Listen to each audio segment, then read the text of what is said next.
안녕하세요. 보타임의 미국 소식입니다. 11월 1일 헤드라인 뉴스를 전해드리겠습니다. 보타임에 오늘의 첫 번째 소식을 전해드리겠습니다. 미주리주 법무부 장관인 에릭 슈미트가 조 바이든 행정부와 소셜미디어를 상대로 수정헌법 제1조 위반 혐의로 고소를 하였습니다. 오늘 법정에 드러난 서류의 내용을 들여다보면 그간에 조 바이든 행정부의 홈랜드 시큐리티와 소셜미디어가 정기적으로 회합을 가져 국민들의 언론을 검열한 것으로 나타나고 있습니다. 특히 검열의 여왕으로 알려져 있는 비자야 가드가 있는 트위터의 경우에는 2020년 부정선거, 아프간 철수, CDC 관련 또는 코로나 관련의 모든 내용을 검열 삭제한 것으로 나타나 충격을 주고 있습니다. 미주리주 법무부 장관인 에릭 슈미트의 말에 따르면 이들은 조 바이든 행정부와 빅텍들이 공모를 하여 미국 시민들의 수정헌법 제1조 권리까지 억압을 하였다고 주장하고 나선 것입니다. 앞으로 이 사건의 전개가 어떻게 될지 빅텍이 받고 있는 면책 조항도 앞으로는 상당히 어려워질 것으로 보여지고 있습니다. 다음 소식입니다. 11월 달은 실제적으로 미국은 추수감사의 계절입니다. 그런데 올해는 과연 추수할 감사가 많이 남아있는지도 모르겠습니다. 지금 예견되고 있는 11월의 가장 큰 재앙은 바로 공급망에 대한 대재앙입니다. 조 바이든 행정부는 25일치밖에 디젤유가 없다고 발표를 하고 디젤유를 공급하는 많은 정유사들은 정유 공장이 문을 닫아서 디젤유를 정제할 방법이 없다고 이야기를 하고 있습니다. 이는 그린 에너지를 추진하고 있는 조 바이든 행정부의 정책의 사이드 이펙트로 나타나는 현상으로 앞으로 점점 디젤유 구하기가 힘들어질 것이라고 보여지고 있습니다. 한편 두 번째는 지금 철도 파업이 예상되고 있습니다. 11월 19일까지 잠정적으로 1차 7월 달에 합의를 하였으나 가장 큰 철도 노조 두 곳이 아직까지 잠정 합의에 도달하지 못하였기 때문입니다. 이 철도 파업까지 일어난다고 하면 미국에서는 대재앙, 즉 공급망의 대재앙이 나타날 것이라고 블룸버그 통신에서 발표를 하고 있습니다. 한편 이에 대하여 조 바이든 행정부에서는 100만 배럴에 해당하는 디젤유를 긴급 방출할 예정이라고 밝히고 있지만 오늘 워싱턴 포스트가 발표한 바에 따르면 그 100만 배럴은 미국이 쓸 수 있는 딱 6일치에 불과하다고 이야기를 하고 있습니다. 그러면서 그게 논설위원은 앞이 보이지 않는 에너지 정책이라고까지 호평을 하고 있는 것입니다.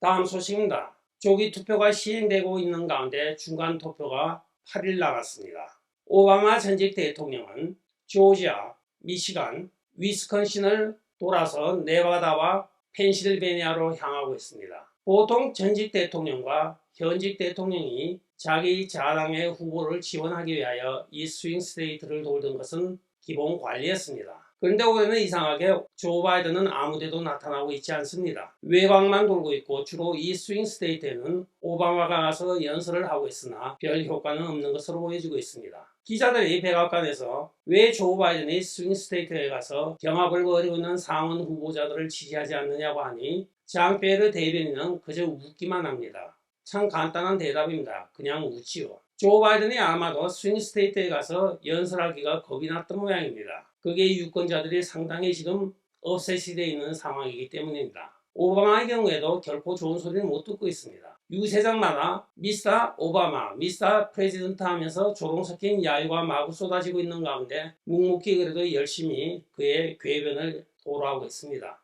그러나 옛날만큼 오바마의 그 화려한 수사력은 빛을 발휘하지 못하고 있습니다. 많은 유권자들이 방해성에 고함을 질러대기 때문인 것으로 나타나고 있습니다.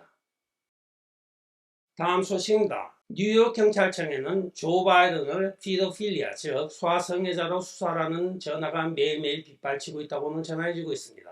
이 지구상에 가장 영향력 있는 나라에 가장 높은 자리에 이 소아 변태성을 앉혀놓고 지금 뭐 하자는 거냐고 수사를 하고 뉴욕 시민들이 들고 일어나는 것입니다. 최근에 조 바이든은 얼바인에서도 11살짜리 소녀에게 귓속말을 속삭이며 머리 냄새를 맡고 허리를 다독거리기도 합니다. 가는 곳곳마다 어린 소녀들에게 냄새를 맡고 귓속에 음침한 미소를 날리면서 부르짖기도 합니다. 이에 대하여 많은 학부형들과 많은 정상적인 사람들이 이 소아 성애자를 미국의 대통령으로 뽑아놓고 전국 방방곡곡을 다니면서 소아성애적인 역할을 하도록 내버려두고 있는 FBI를 비난하고 나서고 있는 것입니다. 근데 FBI의 경우에는 실제로 조 바이든 가족 일가의 이 성적인 타락에 대한 비밀 경찰 역할을 하고 모든 증거와 모든 신고를 막기에 급급합니다. 도대체 미국의 법치가 어디로 가 있는지 참 한심한 작태이기도 합니다. 다음 소식입니다. 지금 소셜미디어가 이상한 현상이 일어나고 있습니다. 월요일인 10월 31일 할로윈 데이인 미국에서는 인스타그램이 중지가 되고 있습니다. 페이스북에서는 인스타그램이 잠정적으로 중지되었습니다는 사이트만 지금 뜨고 있습니다. 주로 100만 팔로워 이상을 가진 대형 인스타그래머들에게 나타나는 현상으로 이들이 다시 리부팅을 했을 때는 팔로워 수가 몇십만씩 줄어있는 현상이 나타나고 있다고 합니다. 아직까지 페이스북 본사에서는 그 원인을 규명하지 못하고 있으며 주로 아이폰을 사용하고 있는 사용자들 사이에 나타나고 있는 버그 현상이라고까지 발표를 하고 있습니다.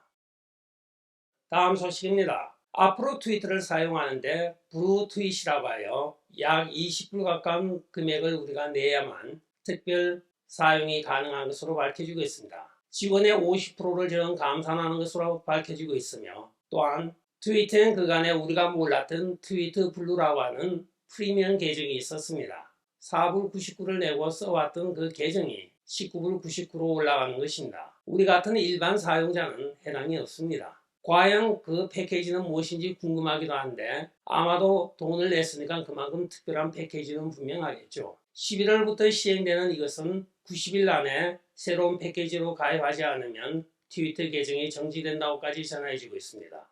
90일 안에 브루 패키지를 갖고 있던 분들은 꼭 업그레이드 하시기 바라겠습니다.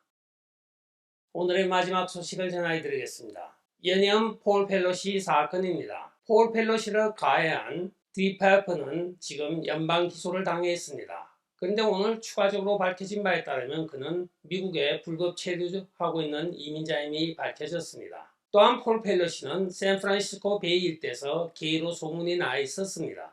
맨 처음 보도가 나갔을 때는 분명히 3명이라고 이야기가 되었습니다. 그러나 이틀 전부터는 갑자기 2명으로 바뀌더니 MSNBC, ABC 등이 2명으로 바뀌고 오늘에 와서는 팍스뉴스까지 2명이라고 주장하고 나서고 있습니다. 과연 이들이 뒤에서 조정하고 있는 언론의 막강한 힘은 누구일지 궁금하기도 합니다. 사건을 오도하고 또는 변조하는 데 아주 귀신 같은 능력을 가지고 있는 인물임이 틀림없습니다.